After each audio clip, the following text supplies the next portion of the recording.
Dear students, greetings of the day. In the online lecture session of utilization of electric power, which was conducted today, that is 5th August 2020, the last topic which we covered or which we started in the class was power supply and control of arc furnaces.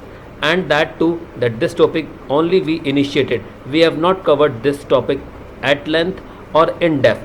So, in continuation of this topic, it is planned to cover the following topics of utilization of electric power in the session scheduled on 6th August 2020, that is tomorrow. So, the topics which we are going to cover tomorrow are power supply and control of arc furnaces, furnace transformer and its features, electrical equivalent circuit of arc furnace, otherwise furnace transformer, and condition of maximum power output.